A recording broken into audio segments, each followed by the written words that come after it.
They said, "Don't worry, Daddy, we'll be back soon."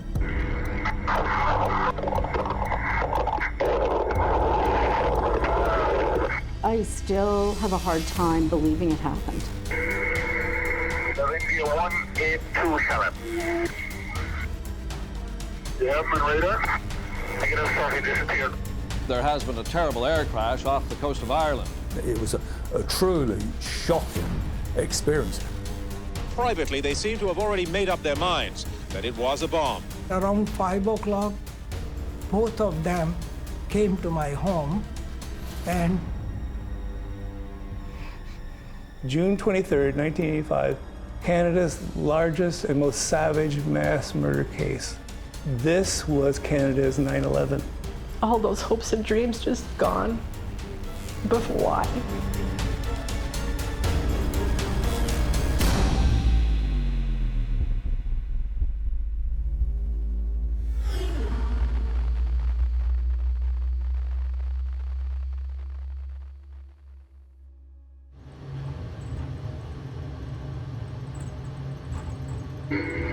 Montreal Airport, Air India 182, ready for takeoff. Air India 182. It's a little after 10 p.m. on a Saturday night in late June 1985, and Air India Flight 182 is departing Montreal's Mirabel Airport. Air India 182, Air India 182 is Taiwan off, 1505.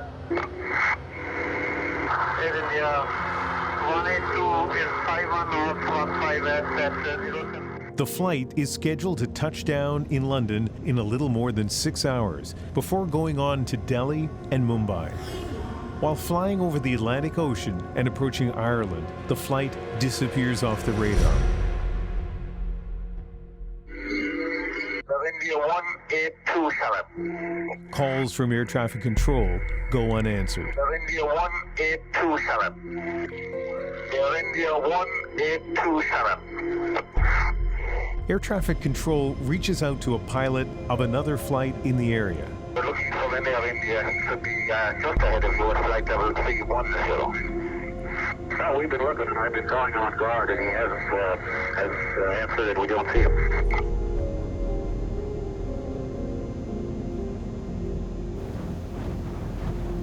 Almost from first light to last light, the search went on. According to Irish air traffic controllers, there was no Mayday call, no hint that anything was wrong. The radar controller observed that the aircraft was no longer on the radar screen, and every effort at that stage to establish communications with it were unsuccessful.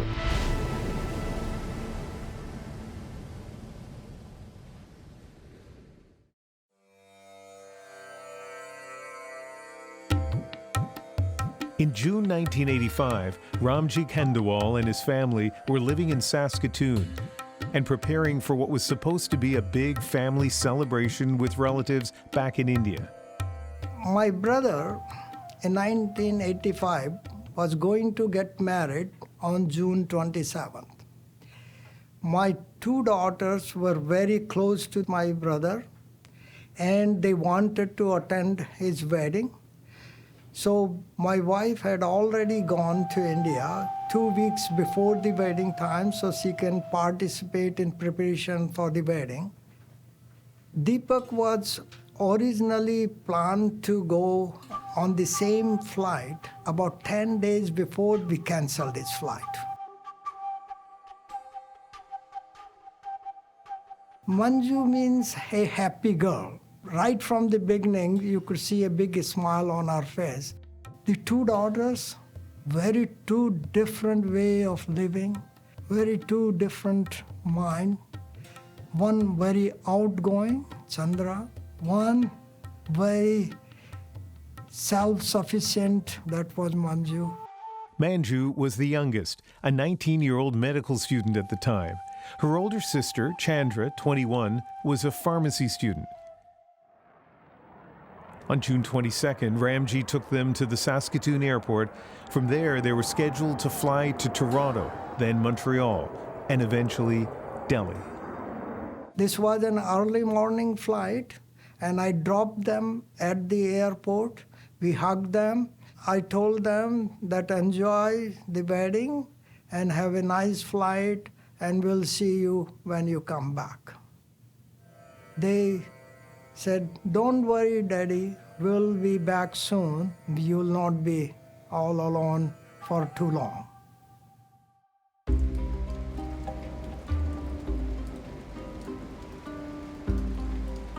Diane Beaucham's father, Gaston, was also excited about his upcoming trip to India. My father was what you would term a bon vivant. He loved life. He loved meeting people. He loved discovering their stories. And he loved culture and visiting different countries. He wanted to go to Kathmandu and go to different places in India, and then he was heading off to Egypt afterwards.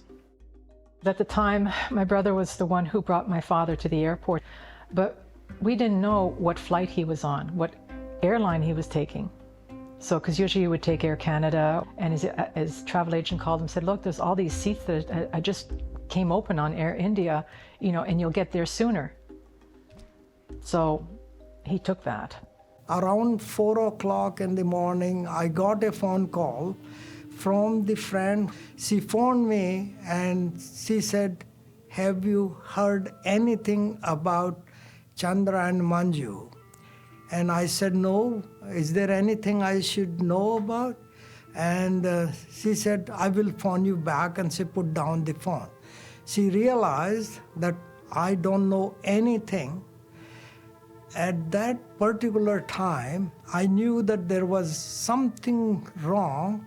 So at 4 o'clock, I phoned 2 of my friends, and they heard the news on the radio. But around 5 o'clock, both of them came to my home, and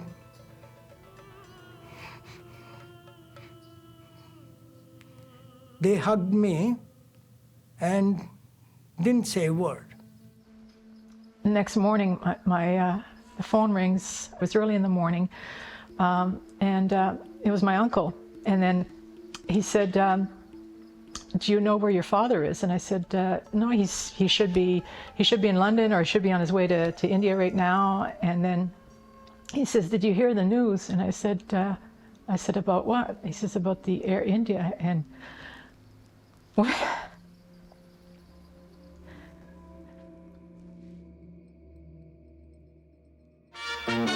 The National with Chris Henry. It is the worst ever air crash at sea. The Air India jumbo jet went down with 329 people, almost all of them Canadians. Aircraft from British bases in Scotland, Wales, and England responded, along with every lifeboat on the south coast of Ireland and every ship in the area. The first message was that an aircraft had disappeared from radar screens. That's all we had. It was enough for us to realize that this is an emergency, drop everything, get to the scene, which was about 50 nautical miles away. We were hoping that there would be someone who had perhaps survived this, and that we would be able to obviously rescue them. The feeling when you got there in an almost 10-ton helicopter in this vast amount of ocean is you just get this feeling that something really awful has happened. I would say within 15 minutes of arriving on the scene, I realized that no human being could have survived the impact of the aircraft on the water. Lots of broken up airplanes, bits of wheels floating in the ocean, and then bodies. And that's when I realized that this was not a search and rescue mission, it was a search and recovery mission. So our ambition was to get as many bodies out of the water as possible for the relatives of the people, that to give them some kind of closure. News is spread in Saskatoon very quickly, especially among the Indian community. Around 9 o'clock, our house was full of friends. I think we had about 150 people in the house, and everybody supported me. They didn't leave me alone. There were always somebody with me, and they took care of me. It took us quite a while to sort of calm down. We were waiting and waiting to find out about any details, what happened. Nobody knew what happened.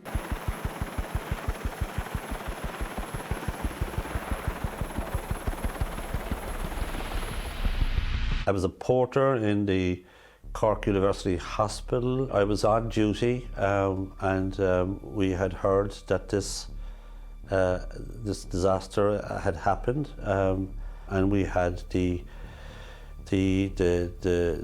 task of, you know, lifting people from the helicopters onto the trolleys and taking them to a make-up mortuary, and it had to be done with great sensitivity and great compassion. You know, this was a worldwide event, an international trauma. It was just to be ready for people, to let them know that Cork people shared their grief. Deepak and I decided to go to the hospital where they were bringing the bodies. The victims' remains were temporarily kept in the hospital gymnasium, while a separate room was set up for family members to identify victims through photos. It was a very, very sad room, I should say. There were like posters all over the place, but on one poster there were several photos, and one of the photos matched with our younger daughter Manju, and we didn't see anywhere our older daughter's photo. So we knew that lots of the bodies were not recovered. My father was the 60th one that they recovered. That was hard to see that. And then I saw all that was left of his belongings, because all he had was like a belt left and part of his shirt and a sock. That's all he had left.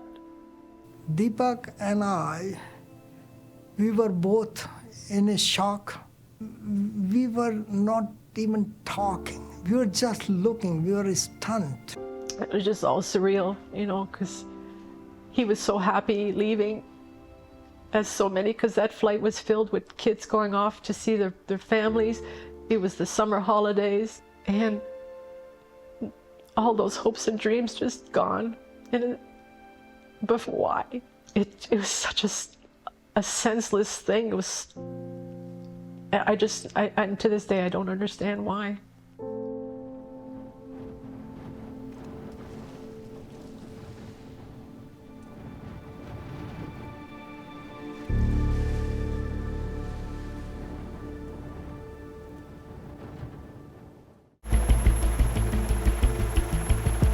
There is a large slick of fuel about 4.5 miles long and a lot of wreckage on the surface. And as I say, some bodies have been found. It's the most deadly event in Canadian aviation history, the 1985 Air India tragedy. Everyone on board, 329 people, died. A young CBC journalist, Terry Molesky, was immediately sent to the scene in Cork, Ireland.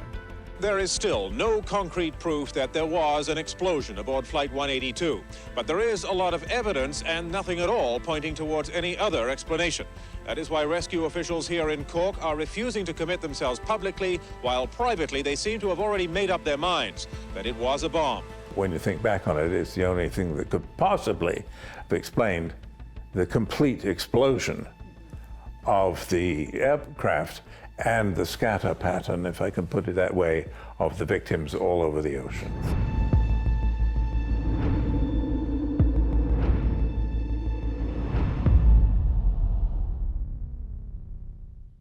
At what point did you realize that this was a bomb?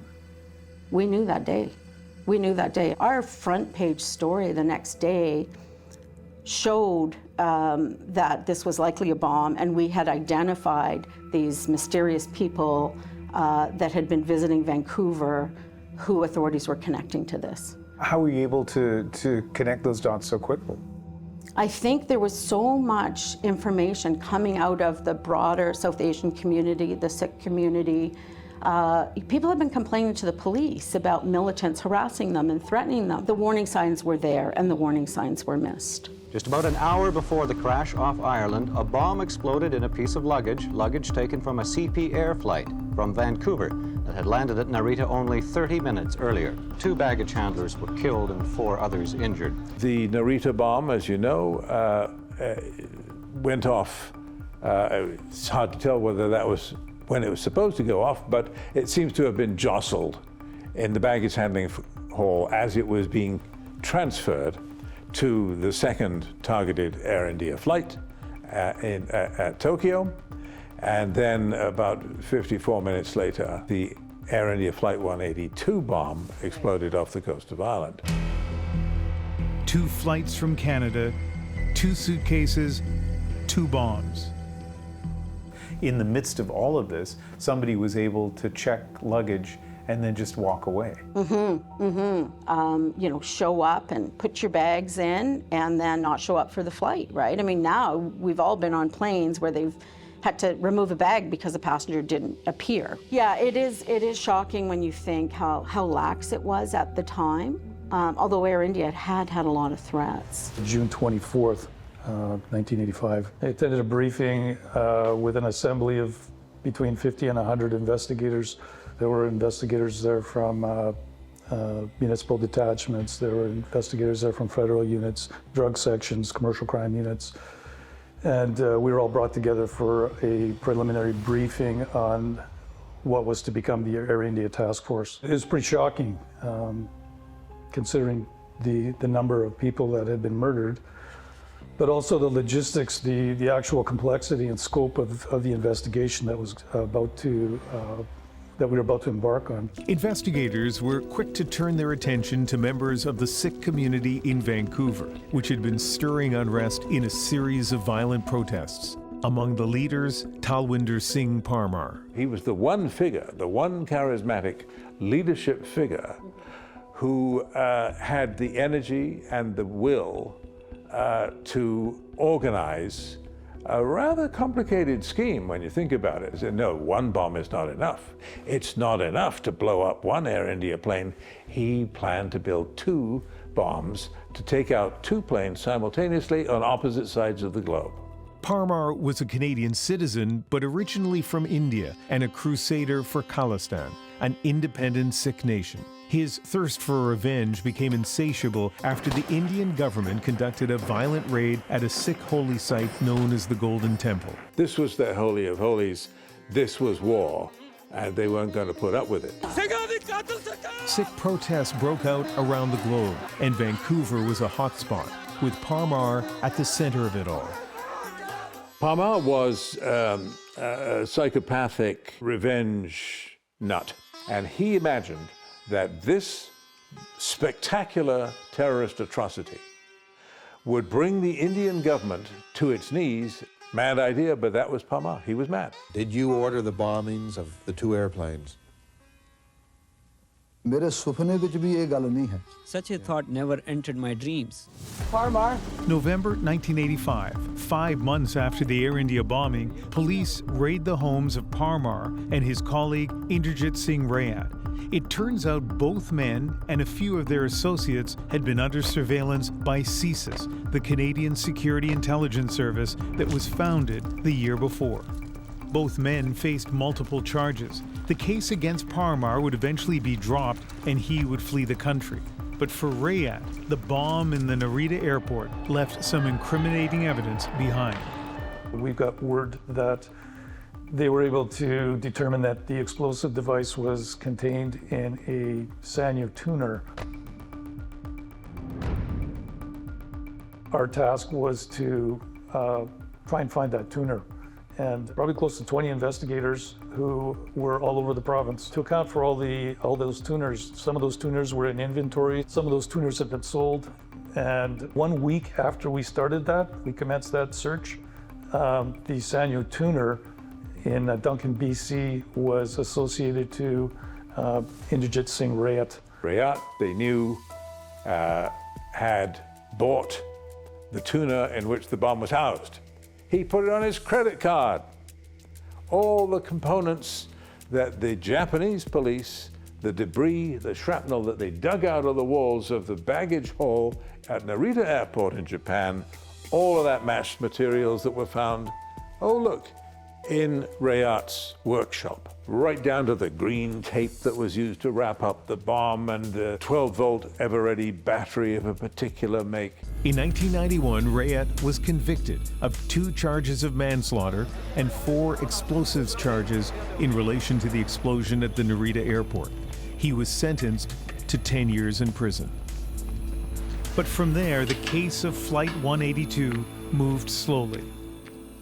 The people that were initially asked to sign up for the so-called Area India Task Force weren't necessarily homicide detectives, but the preponderance of the team that was there almost from the get-go knew more about drug trafficking, white-collar crime, passport fraud, and migratory birds than they did about mass murder and homicide. What difference would it have made if it had been seen as a mass murder right at the beginning, as opposed to treated as an act of terrorism? And this is just my sense that things would have been profoundly different had the right team been investigating. I believe the charges would have been laid within 9 months, and that a prosecution for murder on multi-levels would have happened within 2 years of the bombing. But in reality, it would take much longer than that. Tonight, 15 years after the bombing of Flight 182, murder charges are finally laid. Members of the Air India Task Force arrested 53-year-old Repudaman Singh Malik of Vancouver and 51-year-old Ajay Singh Bagri of Kamloops. How did you react when the charges were finally laid?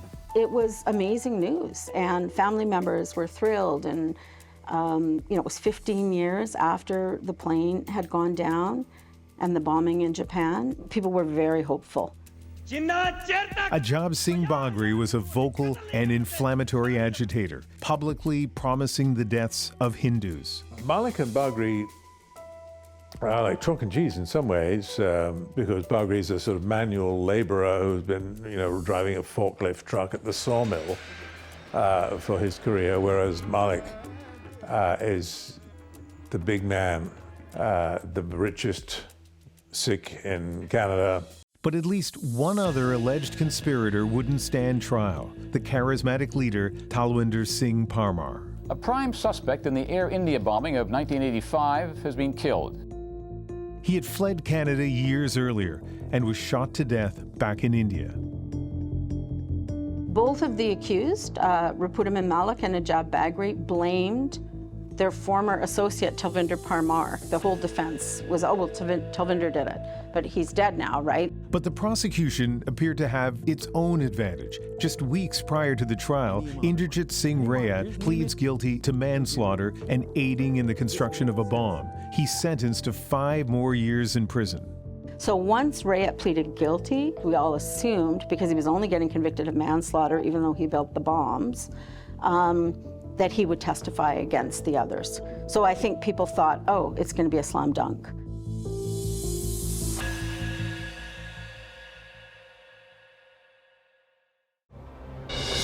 The Air India case. It was dubbed the trial of the century. 2 men accused of mass murder in the bombing of Air India Flight 182. The 2 men accused of the crimes, Ajay Singh Bagri and Repudaman Singh Malik. The Crown says it has witnesses who heard Malik and Bagri bragging about the bombing. Malik allegedly saying, "We had Air India crash and nobody can do anything." I'm hopeful that we will get these 2 guys. I think the case against both Mr. Bagri and Malik were strong. And we knew that the evidence was good. It seemed like a pretty compelling case, but it was a circumstantial case. There was no way that they were not the ones that masterminded this particular plan. And we were hoping that they will be found guilty. We want to put closure to our son's death. As battalions of lawyers descended on Vancouver's courthouse, it was easy to forget that for years it seemed this case would never go to trial, that it would be an unsolved mass murder. I mean, it was incredible. There were journalists here from around the world. We're all kind of cramming into this courtroom that was specially built, and it sort of stopped and started over the subsequent 18 months. We always knew the case was stronger against Malik than it was against Bagri. We know that Rapudaman Singh Malik gave tens of thousands of dollars to bankroll the terrorist group which Pawar founded and which blew up Air India. Bagri, the guy whose one mistake where he wasn't quiet, was speaking on Pawar's behalf at the founding convention of the World Sikh Organization of 1984, when he said, "Until we kill 50,000 Hindus, we will not rest." But we had these witnesses who said, this accused told me this, or this accused told me that, at different places, after the bombings. And then the key witness, she was a daycare worker who Malik had fallen pretty hard for when he was running his school in Surrey. And her testimony was that he had confided to her that he was involved in this plot. None of that story is evidence at the trial. It was disallowed. Time and again, we were literally slack-jawed with amazement as we watched absolutely compelling evidence be thrown out again and again. Less than 8 hours ago, in a packed Vancouver courtroom, Rapudaman Singh Malik and Ajab Singh Bagri were acquitted of all criminal charges against them, not guilty of the murders of 331 people. Malik, what are your thoughts on this day? Do you think the families deserve a little bit more than a prepared statement, sir? We were in a shock. And there was not a single person, at least with the victims' families, whose eyes were not full of tears. They got away with the murder. It was a shock.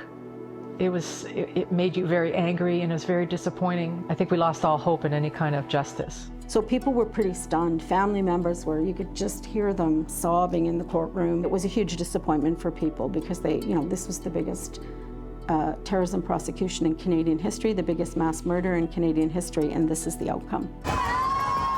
Canada's biggest ever criminal case has ended in a full-fledged disaster for the prosecution. They botched the case.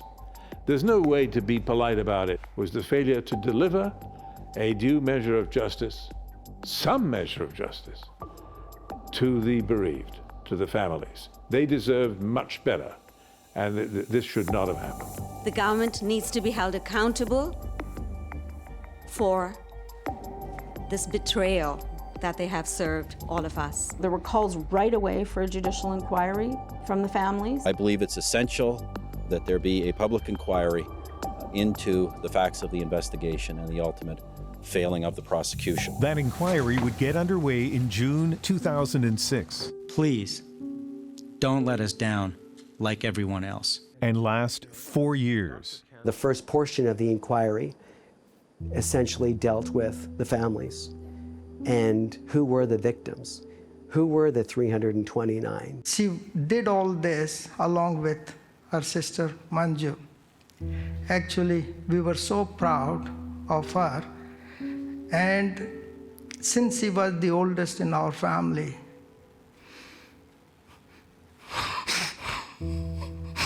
there wasn't a day where I wouldn't walk into our hearing of the inquiry thinking about the 329 victims on that flight. But the truly shocking moments were still to come, like the revelation the plane had been allowed to depart before the bomb-sniffing dog and his handler had arrived at the airport. And you had received the call at what time? Approximately 9:30. So not a lot of time for you to get there. No. The airplane go before I arrived there. I did not have a chance to search that airplane, and I believe that if I had a chance to search it, things might have turned out differently. This particular individual was called, but he was called too late. And by the time he got to the airport, that flight was off. And I think that after that testimony had been given, it was just pure silence. it was mind-boggling. And so I just think it was this incredibly heavy cloud that sat over all of us after that testimony was given. Also in the spotlight, the failings of Canadian law enforcement. During the inquiry, it was obvious that the RCMP and CSIS were not working well together. They did not share information. In the lead up to the bombing, CSIS had alerted the RCMP 15 times in the 6 weeks leading up to the bombing that something bad was going to happen with an Air India flight. It was dismissed by the RCMP at the time as something that couldn't really be looked into because too many planes in the air. The reality is that in June of 1985, there was one flight per week, one Air India flight per week leaving Canada from Toronto. It's something that could have been easily pounced on by any half-thinking homicide detective. This was the kind of inattention to action incompetence that was fleshed out in the inquiry. To make matters worse, key evidence, surveillance wiretaps of the suspects, was destroyed by CSIS. The tapes had been destroyed in accordance with a policy that was our default mode, if you will. The wiretaps were erased. It's inexcusable, it's inexplicable. The inquiry would ultimately determine that a cascading series of errors by Canadian law enforcement had allowed the crime to occur and the killers to get away with it. I think that's what ultimately the inquiry into Air India ultimately demonstrated how many missteps there were. And we call them, a cascade of mistakes, a tragic cascade of mistakes and errors along the way where, unfortunately, things were missed by CSIS, things were missed by the RCMP, things were missed by Transport Canada. I mean, the inability of recognizing, the threat being as serious as it was. Absolutely shocking. Do you think this could have been prevented?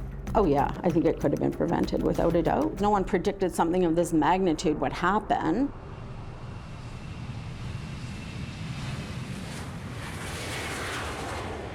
The great majority of the families to this day, they still feel that they've been cheated out of justice. They accept that the inquiry did a good job as far as it went, but they couldn't retry the case. Over the 40 years, we have waited and waited that some justice will happen after these many years.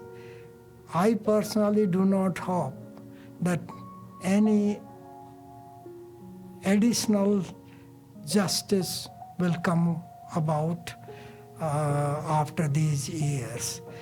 We have to live with what we have, and we have to accept that.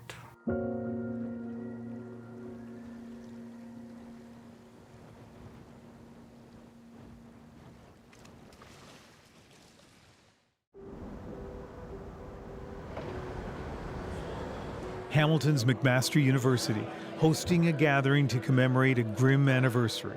It's been very long. 40 years since the horrific bombing of Air India Flight 182.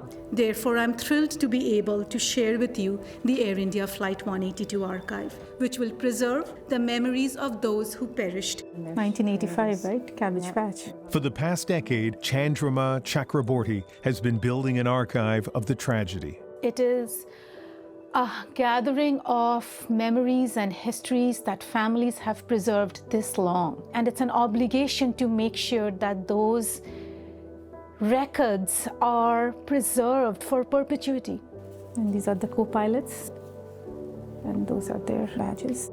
Collecting artifacts like these wings worn by the pilots, cataloging old newspapers, letters, and testimonials from family members, a record of remembrance for those who lost their lives 4 decades ago. The archive might offer some kind of a memory justice for these families, right? By bringing into public memory this suppressed history. For the family members of the victims, the hope is this archive will serve as an enduring reminder of the tragedy. A lot of the people are older and a lot of people have passed away, so a lot of the memories are disappearing and fading away. And so it's extremely important that we have some way of preserving all of these memories.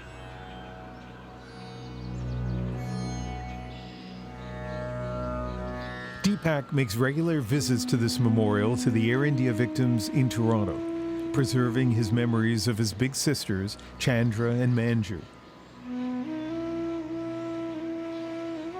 His hope that other Canadians will recognize the scale of loss for families like his.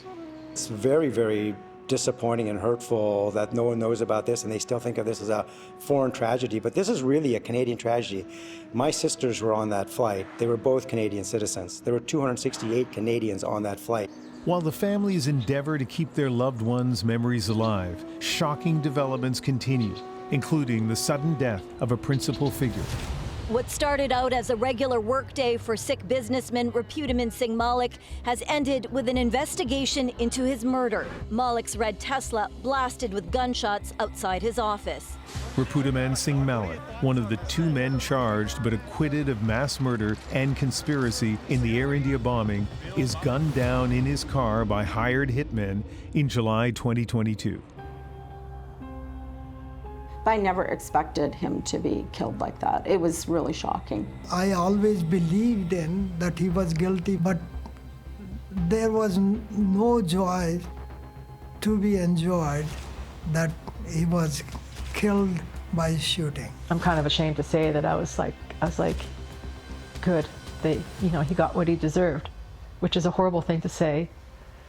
Shamefully, I feel like that, justice is done. Malik's killers were convicted of murder. Who hired them and why remains unknown. One more deadly twist in a tragedy that reverberates to this day.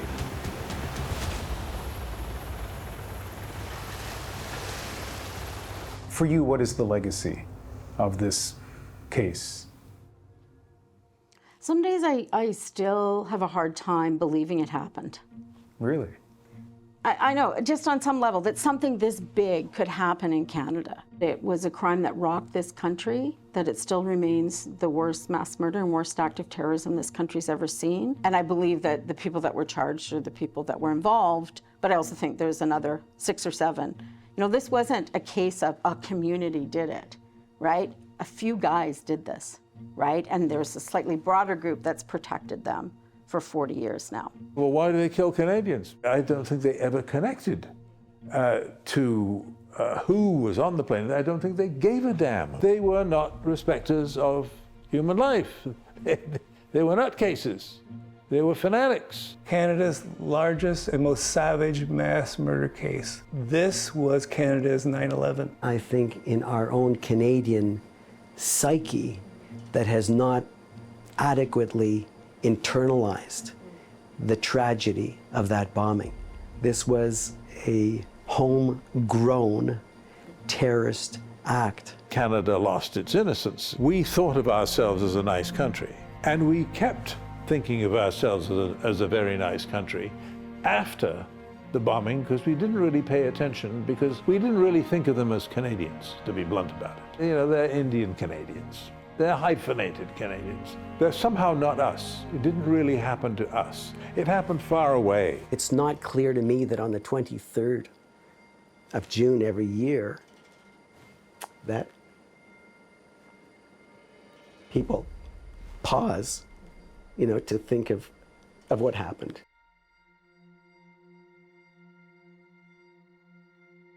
We will never forget our daughters. I have so many days when I remember them and cried in silence. Sometimes I don't even tell my wife or my son because I know it will only make them sad. So our life will never be the same as it was before June 23rd, 85. Sometimes people say that time will heal you, but it never happens. What happens is really with time, you learn to live with the situation and adapt to that new life.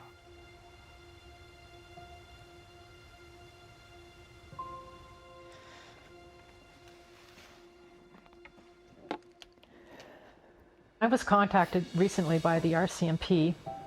I didn't know why they would be contacting me. And then I saw something about Air India, so I thought maybe it was a hoax or something like that. I didn't think it was real. And then I said, okay, well, I'll phone you back. And so when I spoke to the RCMP officer, he said, we have your father's belongings. And I'm like, what?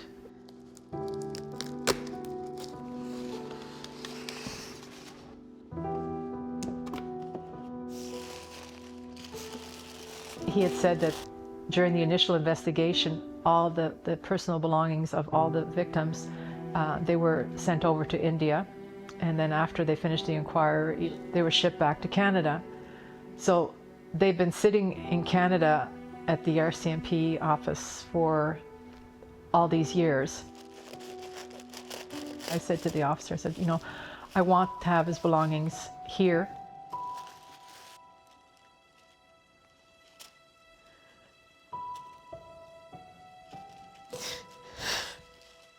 This is the last thing he wore. This is the closest I've come to him in 39 years.